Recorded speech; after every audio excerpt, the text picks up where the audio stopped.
It has been rough for me for this flu. My mom gave me medication so I could rest. Hope I get well soon to see my friends at school again. But I couldn't, and because of that wind, it gave me that darn flu. Slowly and slowly, my sore throat started to go away. Even my snotty nose started to dry up. I think this medication is kicking in, and I'm starting to feel better. During nighttime, Mama Micaela gave me another dose of medicine before I went to bed. I got to bed and covered myself inside of my warm and fuzzy blanket.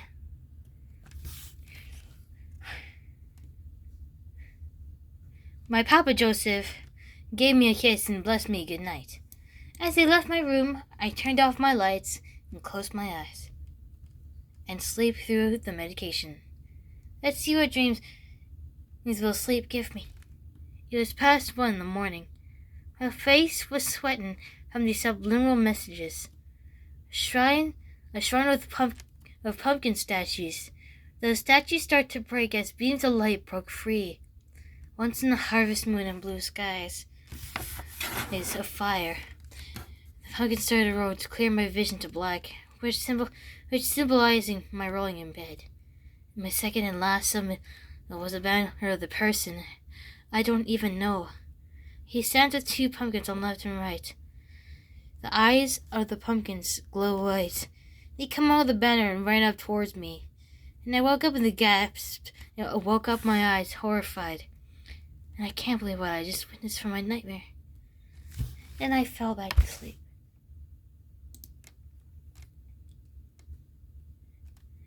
My alarm went off at 5 o'clock, and I got up and walked through the kitchen and get to the bathroom so I could brush my hair before breakfast.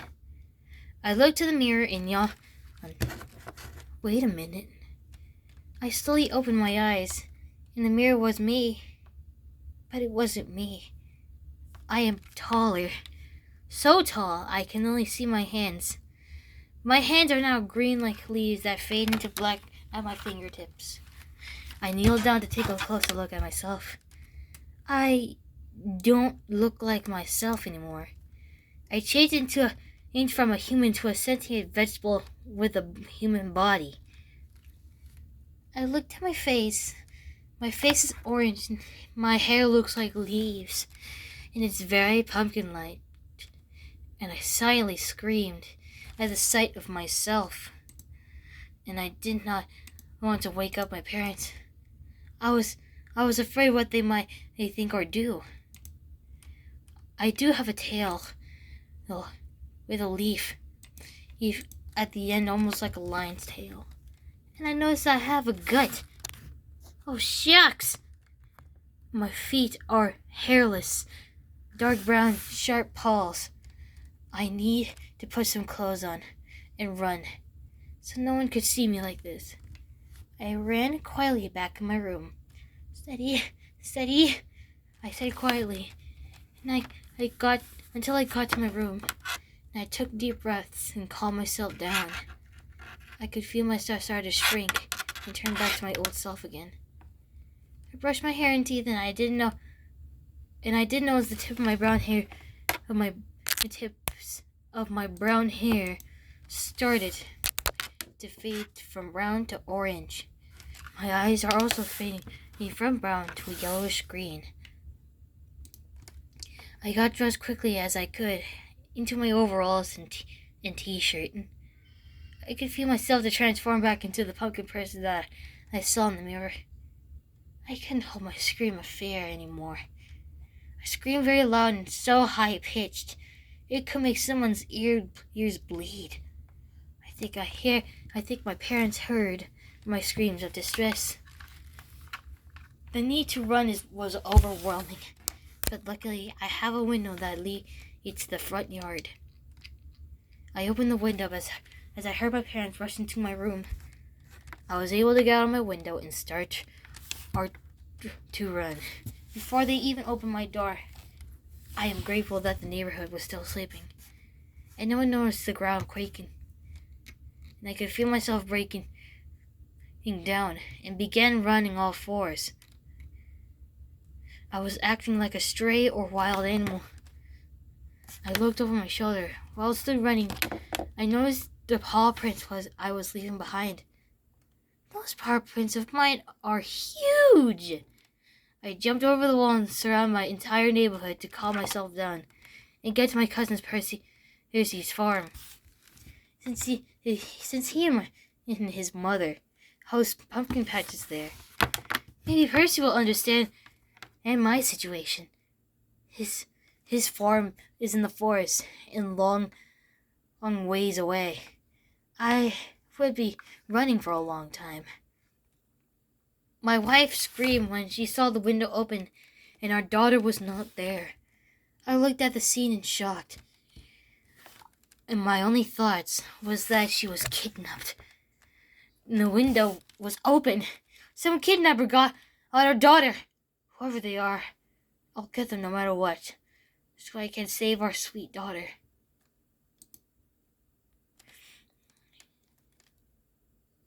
I ran to the nearest town, sprinting through the streets, and I hear the horrifying screams and squeals of tires when townspeople saw me. I couldn't see the shock and awe on their faces of the people around me. They did not know how to react to me or my new appearance. I tried my best not to run to near the spy building as I dodged past the cars and people around me. I was so nervous of my appearance and the people that were looking at me. I was frantic. I watched the masses of people running because of me, a Pump-thro on the run. I was so worried about the people running down the streets. And then I ran to a wall. The wall broke into a bajillion pieces because of my size. It looked like I crashed a party, quite literally. I watched people cowered in the corner of the room, gasping and shivering in fear. I put my hands up, meaning to do no harm. Sorry to crash your party, I said. Then I questioned, why are you guys so small? And someone in the party, he asked, then why are you so big? I don't know, I answered. I could hear someone talking on the phone, whispering, get the government.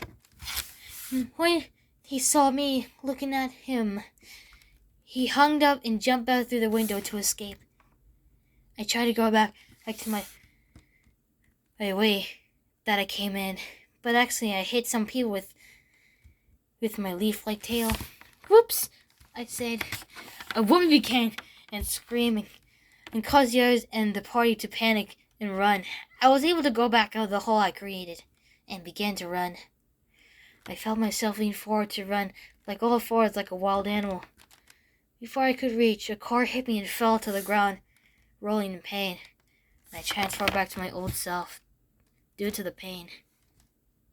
A blonde woman in a black suit, glasses, came up to me and brought her walkie-talkie. I got her, she said. A staticky voice replied in the walkie-talkie. Copy that. The agent kneeled down beside me. You have been in a serious pain in the bum for me. Well, you know, I ain't to blame, I responded, still in pain. My hand transformed into a claw and grabbed the agent by the neck. And I could feel myself while transforming my Pump-thro form. I snarled in anger at the agent. Why are you trying to capture me? I am a human, just like you. I growled and began to open my mouth. I want to eat her. Bam! Bam! Someone shot at me and threw the agent away and pounced on the shooter and gobbled them up. I need to get away from here quickly. I ran to the forest towards the lake. I dove into try to escape. The police fired at me under the water, but their shots missed me. I swam to the other side of the lake. And I jumped out quickly. I'm glad this side of the lake is far from the city. I tried to rise from my whole height, but something heavy kept me from standing up straight. Ow! What's this heavy feeling in my stomach? I looked down at my stomach. Oh, that's why. I blushed in embarrassment, looking at my round gut. Why did I eat that bad guy? I asked myself. I didn't know whenever I felt horrified or surprised that he tasted very appetizing. This is really wrong. I just ate someone. I looked for somewhere that I could rest. I found myself a strong branch on a tree. I'm sure my gut will start to shrink when I'm done digesting. I giggled, embarrassed, until I belched, and I lay to rest for another day.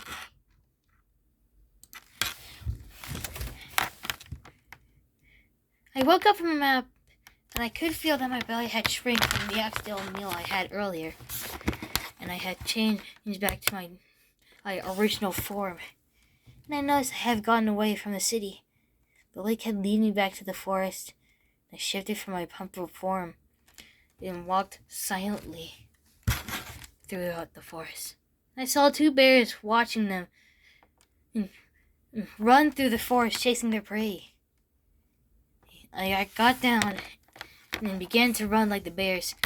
I stumbled and rolled down on the hill and crawled up into a ball, kind of like the hedgehog would. When I came out of my roll, I was at an unfamiliar road. I looked left and right, remembering safety first from kindergarten. I could see the vehicle's lights coming towards me. A large vehicle I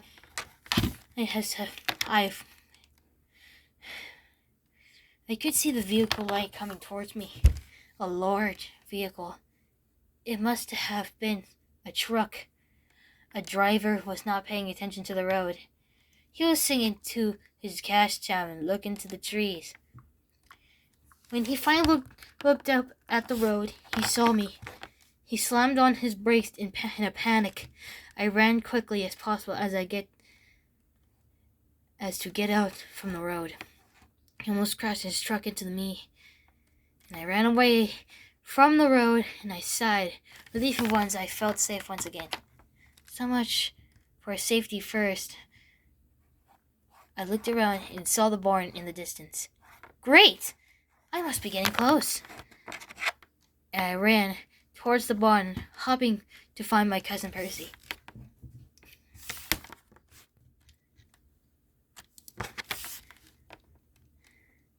Reaching the barn, I saw Percy sitting on the barn house porch. I can't see him. I can't let him see me like this, I thought. I climbed up on the roof and used the chimney to get inside. I squeezed down the chimney. Somehow, I managed to fit and peeked out in the fireplace.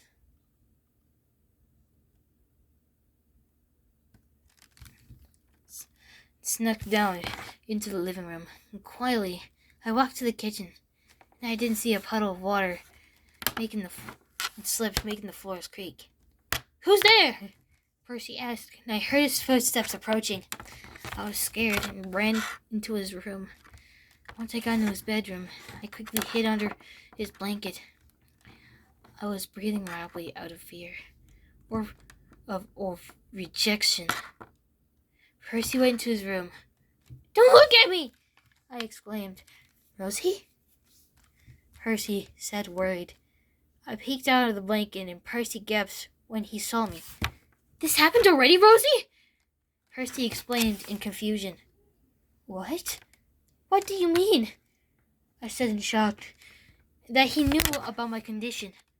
Rosie, follow me. I might be able to explain the situation you find yourself in, Percy said. So I followed him. He led me to the shrine of pumpkins. I need you to tell the story of how you inherited that form. Your great father asked one of the Halloween spirits to help him, to protect this pumpkin patch. And the Halloween spirit agreed and gave him this beast form. Percy brought out a chest from the shrine and opened it, and inside was a scroll. He unraveled the scroll and began to read. It was Halloween time in the countryside. Great-grandpa's pumpkin patch was being destroyed by the teenagers. They were destructive tricksters. They would smash the pumpkins and steal them to play pranks on the great-grandfathers and the neighbors around him. Great-grandpa was furious at the teenage tricksters. Then one night, during a harvest moon, one of the Halloween spirits granted him his wish. Our great-grandpa has the power to control his emotions to transform into a powerful mystical beast. And he was able to scare off any trickster who tried to invade his pumpkin patch. So he gave that blessing to my grandma and passed it on to my parents and yours. And now onto a new generation. That blessing will eventually become a curse in the new world. Because people fear the unknown. So our great-grandpa has some mystical connections with the pumpkins? I mean, our great-grandpa has a mystical connection with the pumpkins, Percy said, answering the story. Do your parents know about this? I asked. Percy hesitantly replied, No. Grandma told me that years ago. That was the only way to stop your transformation by doing a ritual. The problem is, you can't only do that when you're an adult, unfortunately. You had to wait several years to do the ritual. I asked him again, Well, where did this inconvenience pass on? Percy replied, It carries out within the wind. Which is why the wind made a Pump-thro. He looked at the banner of our great-grandpa. It looked familiar to me. That is the same banner and shrine in my dreams. The dream of the shrine creeps into my vision, brain, and dream.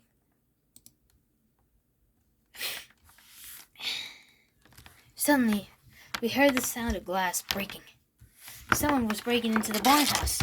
We looked down to see who the intruders were. It was the agent from earlier. She brought back up. A brown-haired male was with her. How do they know I'm here? Percy now realized how much danger I'm in. Rosie, follow me, so we can escape. Percy led me to the front of the barn. My anxiety got so high I transformed into a Pump-thro, and I ducked down even lower. Percy realized this. Was doing his best to calm me down.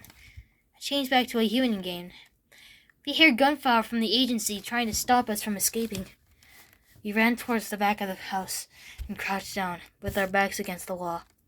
Percy, get on my back, I said while transforming into the Pump-thro. Percy hopped on like he was riding a horse. The agents chased us, but they couldn't keep up. We lost him in the forest. I changed back inside. In a sigh of relief, I heard Percy groaned in pain. One of the agent's bullets got him in the arm. Concerned, I asked him if he was okay. I'm fine. It just grazed me, is all. We need to get to the hospital as quick as possible.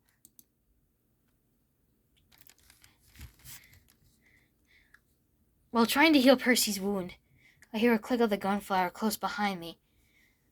I glanced over my shoulder to see one of the agents aiming their gun at me. You there!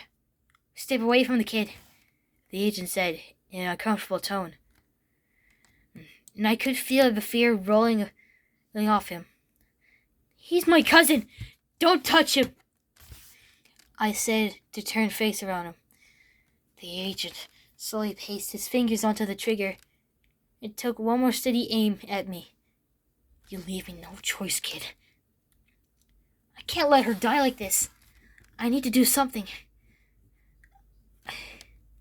Getting angry, I started to heat up. A deep growl rolled out of my chest and and grew until they became screams of rage that got louder and louder, and I could not hold it any longer. I shouldn't do this, but I have to, so I can protect my cousin. I pushed Rosie out of the way and started to transform. I haven't shifted into my Pump-thro form in a long time, since healing from the wind through. Percy pushed me out of the way.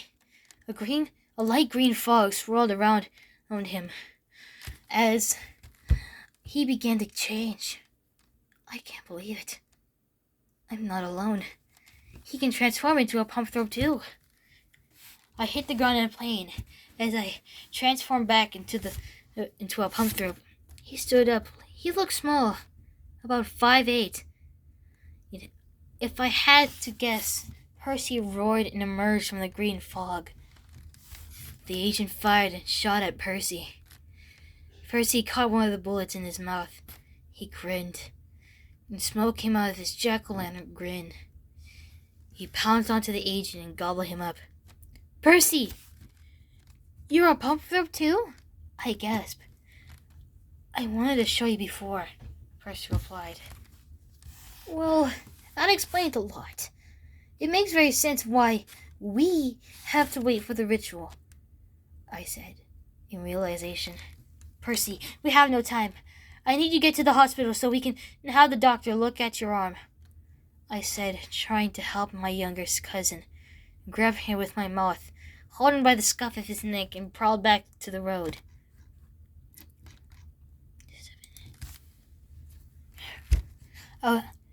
As I was running into the forest, I saw a giant bridge in the distance.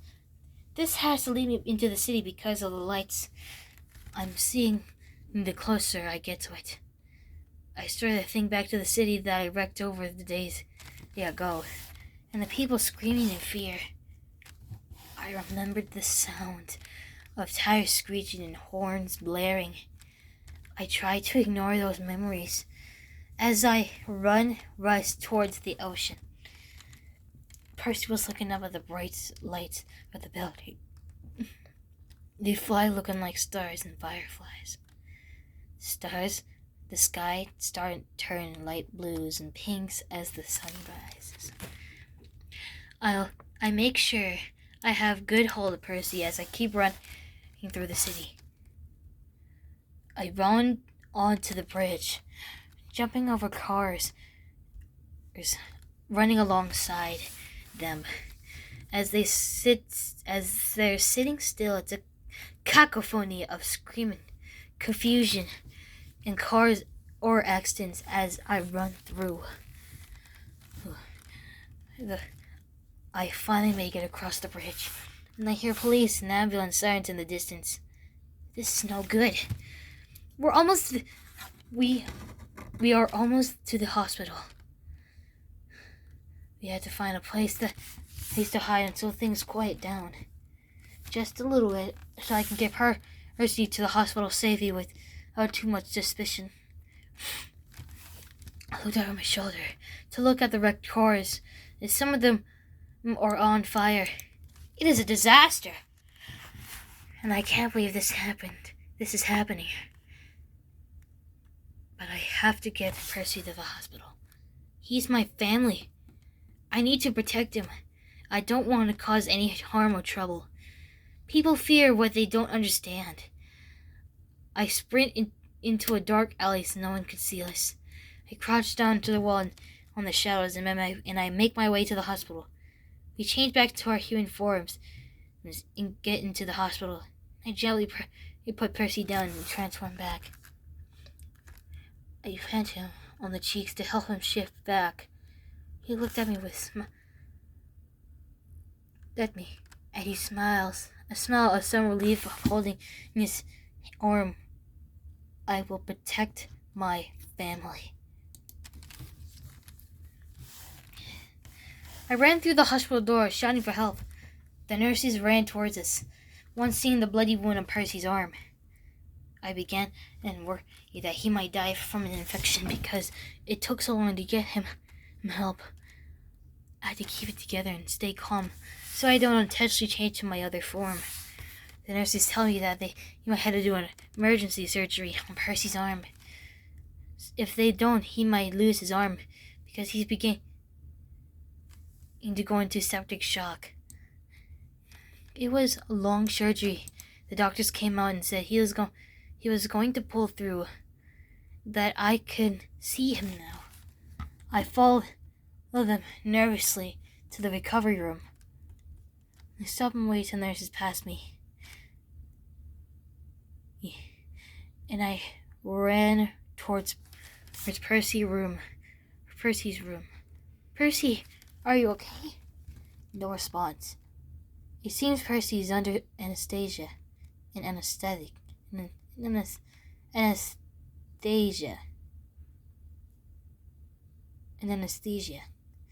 I wait impatiently. But I wait to wear it off. The anxiety keeps creeping through me. I begin to sweat, and I feel it's running down my back, down my face. My eye stings with tears. And I couldn't hold it anymore. I cried it out with all my fear, frustration, and anxiety I have felt in the building for the last couple days. It has all come into a breaking point with Percy laying there motionless. I began to transform, and my cries transformed into a bellow of a Pump-thro, attracting the attention of a nearby nurse. She looked into the room and her eyes grew wide in terror. She can't believe what she was seeing. She dropped a tray of medication and screamed in horror and ran off. I need to get out of here. But I can't leave without Percy. If he wakes up, he's and is startled, he might transform too, causing more problems. And I gently put him down on the bed, holding him in my maw. Well, the window is my only choice. I have to escape without causing any more harm. I open the window and try to squeeze my way through. Due to my enormous size, my hips got stuck. I squeezed some more until I got my hips out. I twisted and fell. I held Percy but gently in my jaws as I landed on the ground on all fours.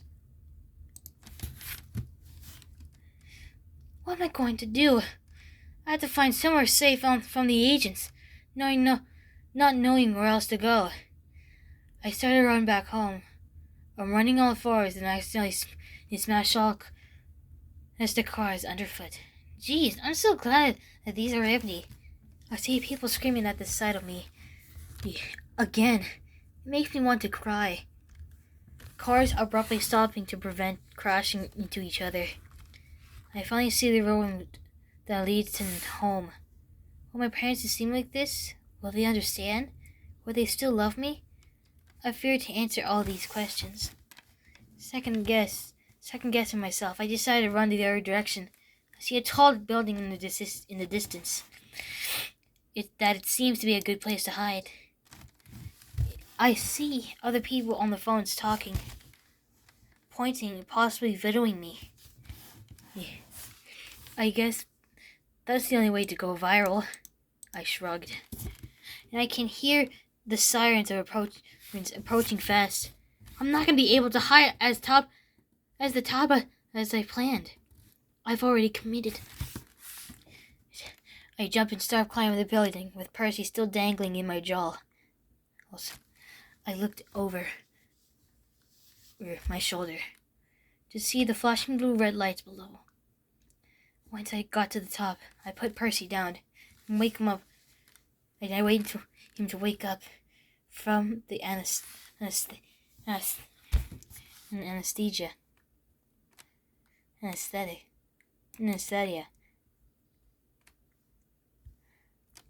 The anesthesia.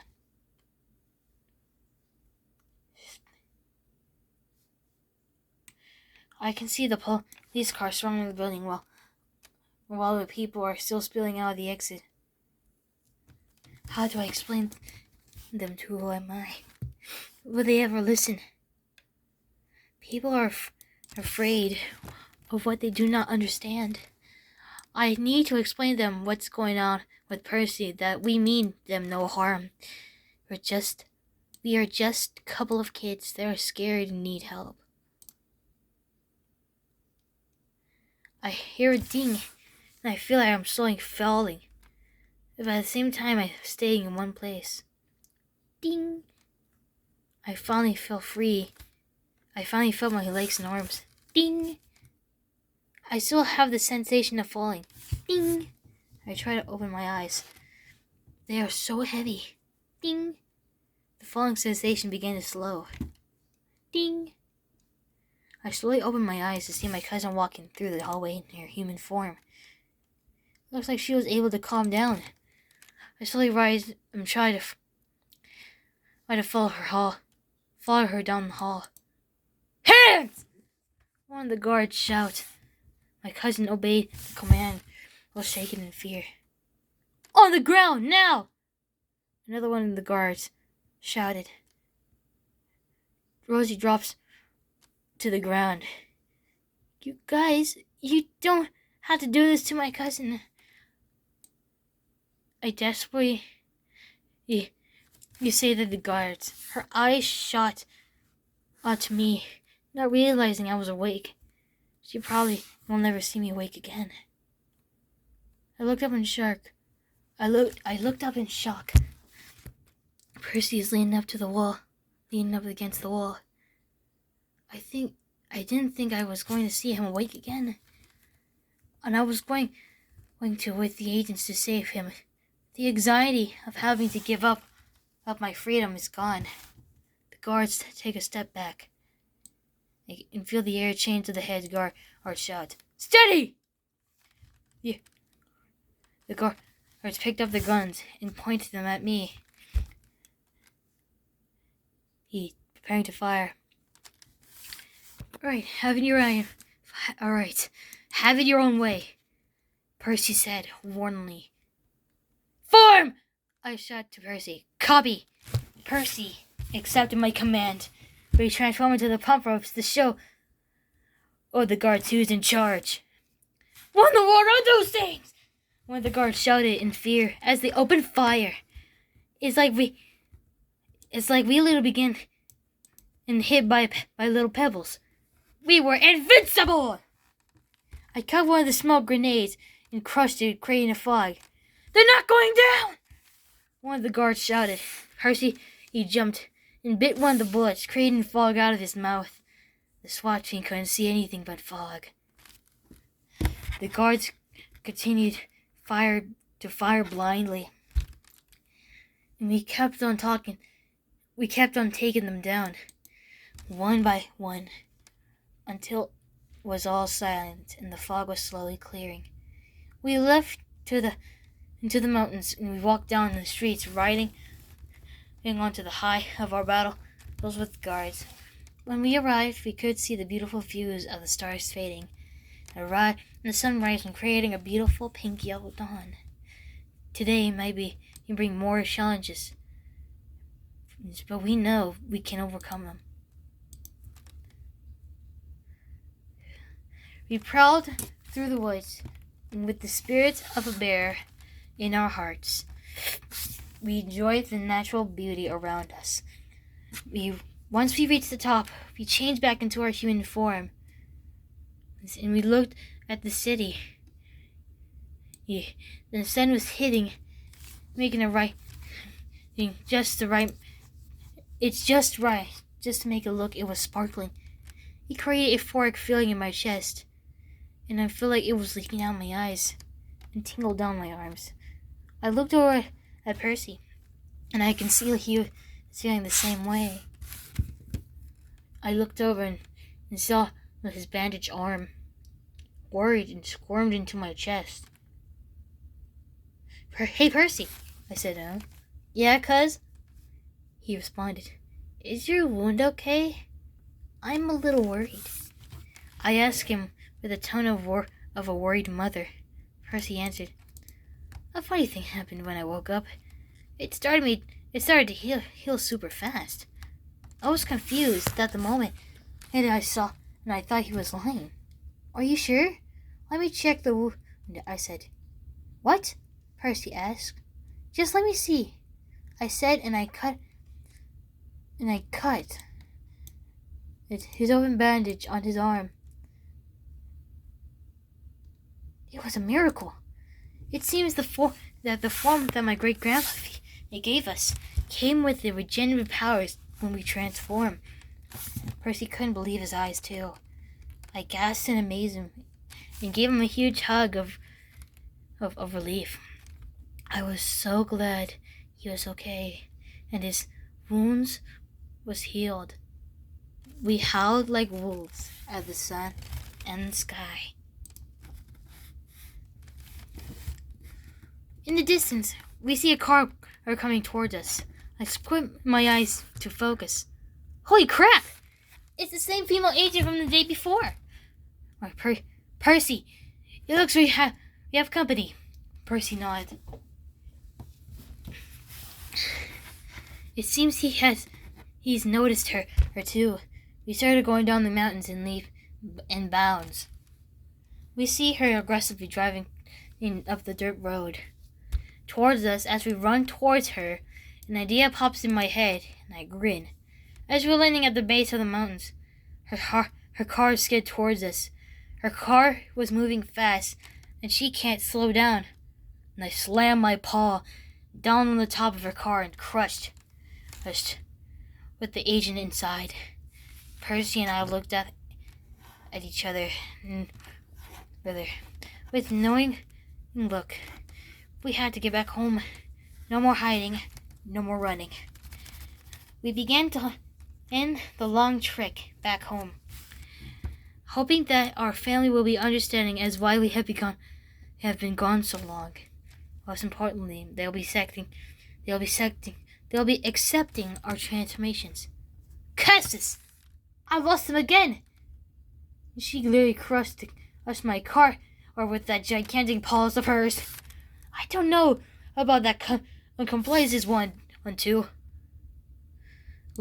I have to get out of this car and follow. I need to figure it out if there's any more of them. Their destruction has come to an end. I'm coming to get you too, winter squash looking brats.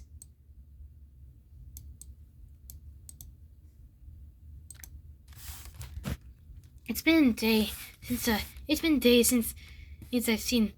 since I've last seen my little girl. I pray and pray to see her again. On the TV, I see the news reports of a beast running towards the streets. I fear that she'll be hurt. If I could just hear her voice, it will make my day so much better. In the distance, I see two creatures walking towards my house. As they are getting closer, and I begin to realize who they are. One is my little girl, and who's not so little, and her cousin. My heart feels like it's going to beat on my chest. I need to go check this out. As we got closer to my house, I see my dad running towards us to turn back into our human forms before he attacked us. We stop as we get closer to the house, and I'm so nervous and excited to see my dad, and I can't calm myself down. My dad ran up to me. Rosie, is that really you? Yes, it's me, I answered. Hershey looked up at my dad. Uncle Joseph, please understand. Rosie has been blessed with great-grandpa's flowers. My dad wasn't shocked at her appearance. Rosie, I'm glad you're okay. But don't you ever run away again, kiddo, my dad said in worrying relief. I'm sorry that I ran away. I just don't want you to see me like this, I said. And I hugged him. And he hugged me back, looking over at my mom. She was relieved and shocked once I transferred back into my human form.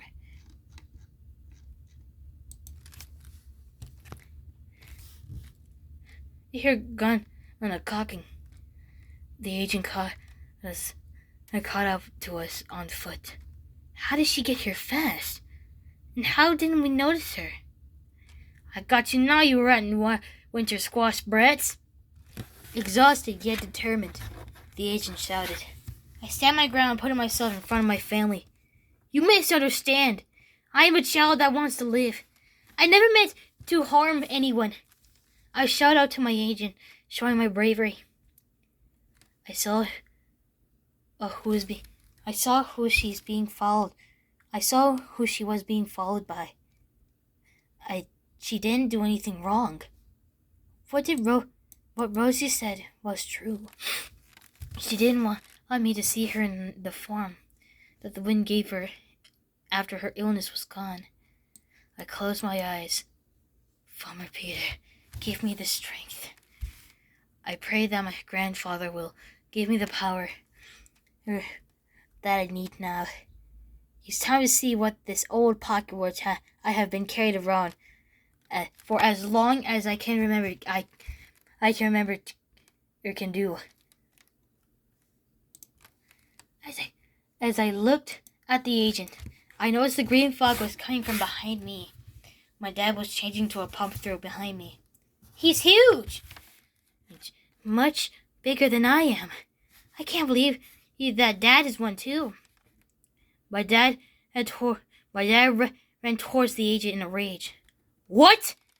How are you like her? The agent pleaded. Simple. Her great-grandfather granted us the power that will always protect us from harm. Dad roared as he swiped the agent in a blink of an eye. She was gone. 2 years later. My dad got a new pocket watch from the ritual. My grandmother has to put his pumpkin in some. Has to put. 2 years later. My dad got a new pocket watch from the ritual. My grandmother has to put her pumpkin in her hairpin. My life has kind of gotten back to normal, with a little bit of pumpkin spice. Hey, cuz! Percy waved. Hey there, Percy! With a nod back. I gave him a silly grin as I walked him next to him, switching my Pump-thro tail. Hey? My dad stopped me. You're not going with your cousin like that, are you? Dad said. My cousin and I can pumpkin whenever we want, I replied with a grin and a hand on my hip. I over-exaggerated the thrust on my hip to be funny. My dad looked at me in a smirk. Okay, I'll be back before dinner, I said. Okay, he said. He waved off. Well, everyone as a teen has something that's quirky and weird, and had been balled up and hidden away. Still, people are scared of the unknown to who you are. My days have been young and boring, being little Rosie, are gone. But now I think I like this new me. How about you? Do you like your new you? And that's Grown Big by Little Rose 2007. Thanks for listening.